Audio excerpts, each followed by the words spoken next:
একটা article publish করতেই আমার অ্যাডসেন্স অ্যাপ্রুভ হয়েছে। আসসালামু আলাইকুম, আমি আব্দুল্লাহ জাহিদ অর্ডিনারি আইটি থেকে ডিজিটাল মার্কেটিংয়ের 3 মাসের কোর্স করে এখন আমি অ্যাডসেন্স অ্যাপ্রুভ পেয়েছি। আমি দিনে 3 থেকে 4 ঘন্টা ডেইলি কাজ করতাম, দিনে প্রত্যেক দিন 2টা করে আর্টিকেল পাবলিশ করতাম। আমার ওয়েবসাইটে এখন বর্তমানে 120টা কন্টেন্ট রয়েছে। আমি ক্লাস করার পরে প্রথমেই আর্টিকেল লিখতে লিখতে আমার আগ্রহ হারিয়ে ফেলি। এরপরে আমি অনেক সময় আর্টিকেল লিখি না। তারপরে আমি অর্ডিনারি আইটিতে সাপোর্টের জন্য আসি এবং তাদের মোটিভেশনের পরে আর্টিকেল আবার পাবলিশ করতে শুরু করি এবং 38টা আর্টিকেল পাবলিশ করতেই আমার অ্যাডসেন্স অ্যাপ্রুভ হয়েছে এবং আমি ডেইলি এটা করেছি। মূলত অর্ডিনারি আইটি সাপোর্ট সিস্টেমের জন্যই আমার অ্যাডসেন্সটা পাওয়া। আমার যতক্ষণ সময়ে আমার সাপোর্ট প্রয়োজন হয় ততক্ষণই আমাকে আমার ফুল কাজ কমপ্লিট করে আমাকে সাপোর্ট দেয়।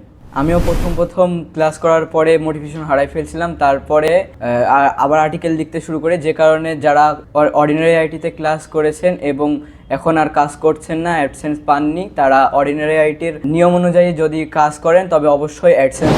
এবং আমি বাস্তব উদাহরণ, কেননা আমি প্রথমে কাজ করি নাই, তারপরে আবার যখন আগ্রহ পাইলাম অর্ডিনারি আইটিতে এসে তখন আমি আবার কাজ করেছি এবং 38টা কন্টেন্ট পাবলিশের মাধ্যমে আমি অ্যাডসেন্স পেয়ে গেছি। যারা কাজ করছেন না তারা অবশ্যই মনোযোগ দিয়ে অর্ডিনারি আইটির নিয়ম মেনে কাজ করুন।